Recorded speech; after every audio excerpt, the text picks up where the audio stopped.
നമസ്കാരം. Welcome to Geetha's ഭക്തി ഗീതം.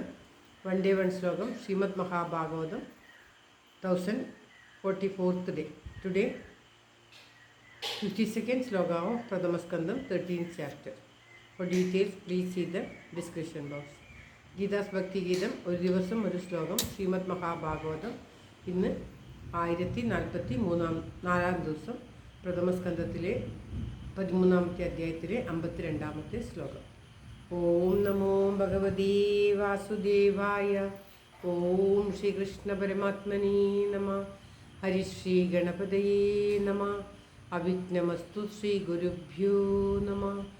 ഓം തത്സത്. കൃഷ്ണം നാരായണം വന്ദേ. കൃഷ്ണം വന്ദേ വ്രജപ്രിയം. കൃഷ്ണം ദ്വൈപായനം വന്ദേ. കൃഷ്ണം വന്ദേ പൃഥാസുതം. ശ്രീപരമാനന്ദനാഥനായി അദ്വൈതദീപമായി മോക്ഷേക്ഷു വൃന്ദമന്ദാരമായി കാരുണ്യവാരിധിയായി വിഭൂദേശനാം നാരായണൻ മമ മന്ദത മാറ്റണം. ഓം തത്സത്.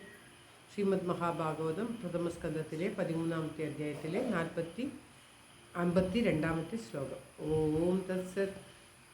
സ്നാത്വാനുസ്സവനം തസ്മിൻ ഭൂത്വാ ചാഗ്നീന്യഥാവിധി അബ്ബക്ഷ ഉപശാന്താത്മാ സ ആസ്തേ വിഗതേഷണ. ഓം തത്സത്.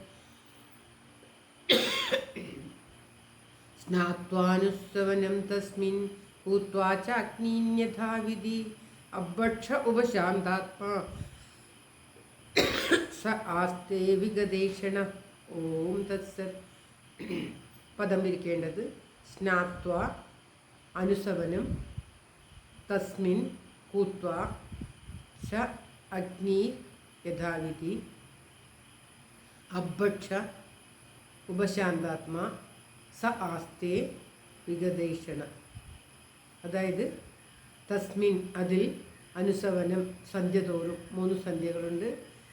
പ്രാതസന്ധ്യ, മധ്യാഹ്ന സന്ധ്യ, സായം സന്ധ്യ.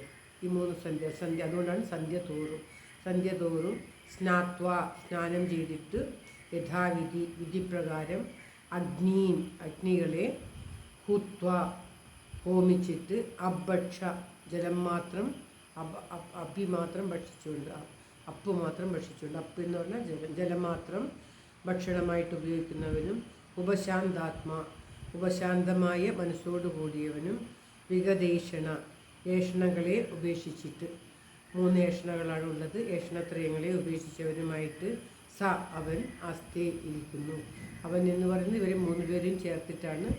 അതായത് ഇവർ 3 പേരും ആ സപ്തസ്രോതസ് എന്ന ഗംഗാനദിയുടെ തീരത്ത് എല്ലാ ഏഷണത്രയങ്ങളെയും ഉപേക്ഷിച്ച് 3 സന്ധ്യകളിലും പ്രാതസന്ധ്യ, മധ്യാഹ്ന സന്ധ്യ, സായം സന്ധ്യ എന്നീ സന്ധ്യകളിലെല്ലാം യമനിയമാദികളെ ഉപേക്ഷിച്ച് സ്നാനം ചെയ്ത് അഗ്നിഹോത്രം മുതലായവ ചെയ്ത് തീർത്ഥജലം മാത്രം ആഹാരമായി ഉപയോഗിച്ച് മനസ്സിനെ എല്ലാവിധ വിഷയങ്ങളിൽ നിന്നും അടർത്തി ഏഷണത്രയത്തെ സ്നേഹസ്വരൂപ പുത്രാദികളെക്കുറിച്ചുണ്ടാകുന്ന ഏഷണത്രയത്തെ അടക്കിയിട്ടുള്ള യമാദികളെ അഭ്യസിച്ച് അവിടെ വസിക്കുന്നു എന്ന് പറയുകയാണ്. ഏഷണത്രയം എന്ന് പറഞ്ഞാൽ ധനം, പുത്രൻ, ഭാര്യ ഇവരിലുള്ള ആഗ്രഹത്തെയാണ്, സ്നേഹാതിശയത്തെ അത്യാഗ്രഹത്തെയാണ് ഏഷണത്രയം എന്ന് പറയുന്നത്.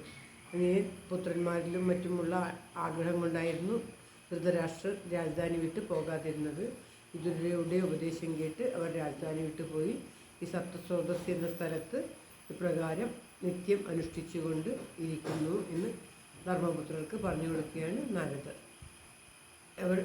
എവിടെ പോയി എന്ന് ആദ്യം പറഞ്ഞ് വടക്കോട്ട് പോയി. പിന്നീട് വടക്കോട്ട് പോയ ശരിയായ സ്ഥലം സപ്തസ്രോതസ് എന്ന സ്ഥലത്തുണ്ട്. സപ്തസ്രോതസ് എന്ന സ്ഥലത്ത് അവർ എന്ത് ചെയ്തുകൊണ്ടിരിക്കുന്നു എന്നതാണ് ഈ ശ്ലോകത്തിൽ പറയുന്നത്. ആ സപ്തസ്രോതസ് എന്ന തീർത്ഥത്തിൽ പ്രാതസന്ധ്യ, സായം സന്ധ്യ, മധ്യാഹ്ന സന്ധ്യ എന്നീ സന്ധ്യകളിൽ സ്നാനം, അഗ്നിഹോത്രം മുതലായവ ചെയ്ത് ആഹാരം തീരെ ഉപേക്ഷിച്ച് ജലം മാത്രം ഭക്ഷിച്ചുകൊണ്ട് വിഷയങ്ങളിൽ നിന്ന് മനസ്സിനെ അടർത്തി ഏഷണത്രയത്തെയൊക്കെ ഉപേക്ഷിച്ച് അവർ അവിടെ വസിക്കുന്നു എന്ന് പറയുകയാണ്. ഏഷണത്രയവും മുഖ്യമായ ഒരു കാര്യമാണ്. 3 വിഷയങ്ങളിലുള്ള അതിയായ ആഗ്രഹത്തെയാണ് ഏഷണത്രയം എന്ന് പറയുന്നത്. അതിൽ നിന്നും നമുക്ക് വിട്ടുനിൽക്കാൻ പറ്റിയാൽ തന്നെ വളരെയേറെ മനഃശാന്തി ലഭിക്കും എന്നാണ് പറയുന്നത്. ശ്ലോകം ഒരിക്കൽ കൂടി.